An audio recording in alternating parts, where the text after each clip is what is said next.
Right, so the air system has been modified. The spring seat has been clocked a bit. This is at full height now. And as you can see, it's tilted forward a bit. But if you drop it,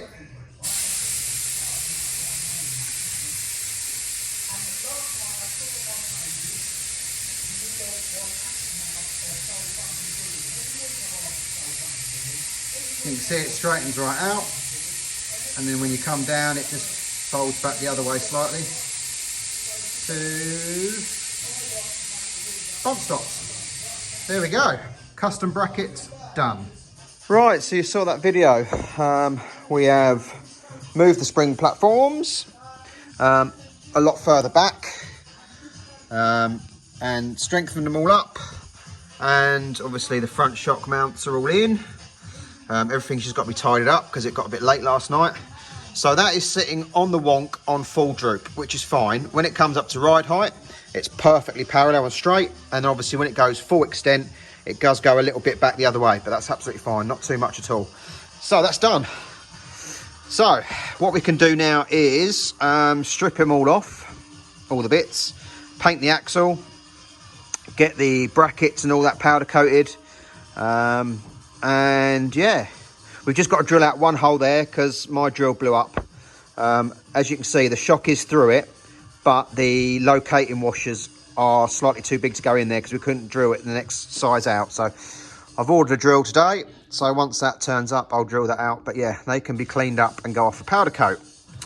Also, the tabs are all done on the inside. So they're welded in, like I said before, drilled and puddle welded. So I'll just grind them back. And then when the dash comes out, we'll drill weld round it. The column has gone off to have the nylon bush made. And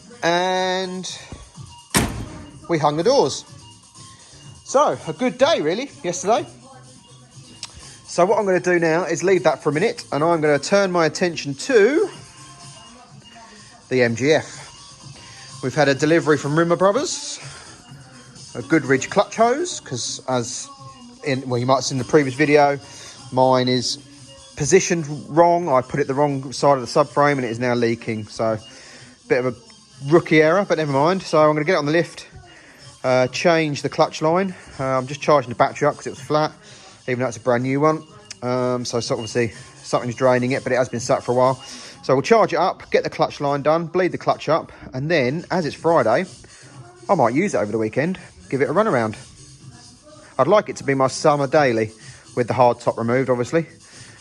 So yeah, let's get it ready. Just a little catch up. The wheel spacers are on and the big brakes are fitted, the AP4 pots. I probably need to get another set of spacers for the rear, but we'll see how we go. We'll use it for a little while as it is, and it's only really for cosmetic to bring them out, but we'll see. So right, let's get on the lift and get that clutch hose changed. Well, that went tits up. So the pipe that goes from the slave cylinder to the other end of the brake pipe was seized solid in the flexi. The other end of the flexi is fine. I've got the new hose on the car end, but the gearbox end, it was seized solid. As you can see, the thread, I had to cut the hose so I could get a socket on it because I just couldn't undo it with 2 spanners. And as you can possibly see, the thread is knackered. And inside there, it is also knackered. So I've obviously got the end off the Goodridge hose. So I've now got to go and try and get this made up because I don't have this size fitting. So I've got to go and beg, borrow and steal from anyone I know in the trade who might have one so I can get this car off the ramp today. I've been into town, I've been to all the factors, I've been to a few garages that I'm friends with to see if anyone had the fitting. No one. There was no one up where I am on the farm to ask. I've just come back, asked my neighbour. He's got one. Typical. So I've gone all around the town for no reason when he had one all the time. If only he was here this morning. Anyway, right, now to cut that pipe. I've also borrowed his flaring kit because mine doesn't do steel pipe. So I'm just going to chop that end off, put the new fitting on and flare it, and hopefully we're full steam ahead. And we're on with the right side of the subframe. Everything's done up. So I've either got to remove the hard top, remove the hardtop, take the roof down, take the engine cover off to get to the top of the slave, which is up there, or I can just reach around to it here, and I can just feel the bleed nipple. So I'm wondering whether, if I can get it here, get the bleeder hooked on it, and whether I can vacuum bleed it from here. So that's what I'm going to try before taking the hardtop off, because the hardtop is doable on your own, but to save the risk of scratching the car, it's a two-person job really, and obviously I'm on my own. So let's try this way and see if I swear too much and then have to go the other way. Thought I'd take the inner arch off on the rear just to see, and there it is. I can get to it a lot easier. So I can do it with sight as opposed to by feel. So that's how I'm going to do it. Right, well, this has been outside and back in. The clutch is fine, so all good. Battery's still on charge, so I've brought the Mini in. I'm going to get the carb off, ready to go off to be rebuilt. So hopefully we can get this out on the road. Because come April, so what's that, another month and a bit's time, it will be tax-free. So it'll be worth having this done. So I think the carb is going to take 4 or 5 weeks, so it should all work out about right, fingers crossed. So I'm going to whip the carb off now, and then, yeah, it can go back out in the barn, or maybe sitting here if I can still use the ramp with it here. Maybe do a few more bits and pieces to it in the meantime. So let's get that carb off. Good morning, it's now Saturday. I've just been to view an MG ZR Express, or a Rover 25 Commerce, whichever your preference is. In this case, it's a ZR. Now, it's been off the road 10 years, and it's been in a barn, so technically it's a proper barn find. It's got an MG ZR 160 engine in. Sorry, I'm just massaging my second chin so it doesn't look so bad. Yeah, so it's been in a barn 10 years. It's got an MG ZR 160 engine in.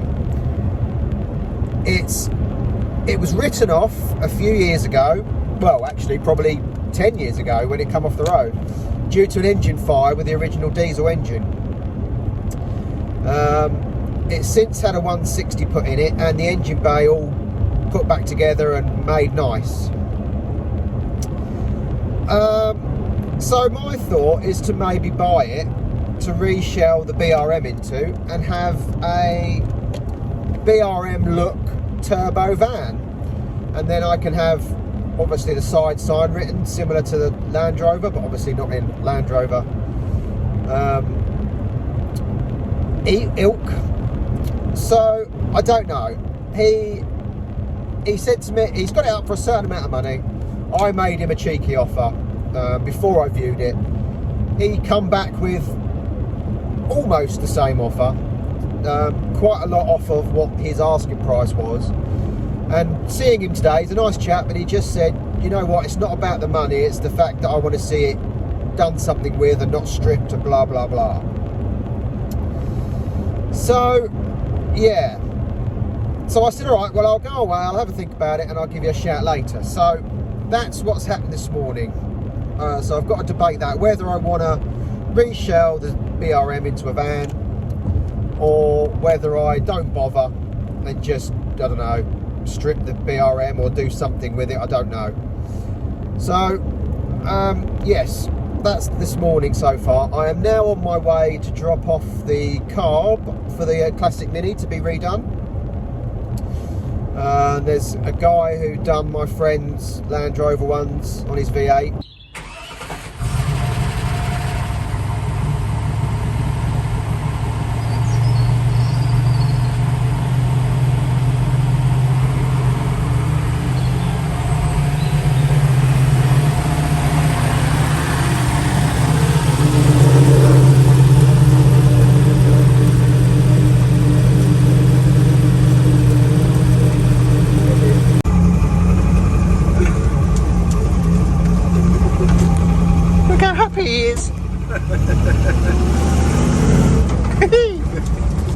And they come back like new, and they were quite cheap to be done. And as I've never done one before, I think it's probably wise just to get someone else to do it. So that's where I'm heading now. If I can film anything, I will. If not, that will probably be the end of this second part of the video. So I will update you next week on what happens. But if I don't see you again on this video, I will catch you next week. So have a great weekend, guys, and I'll see you soon. Ta-da.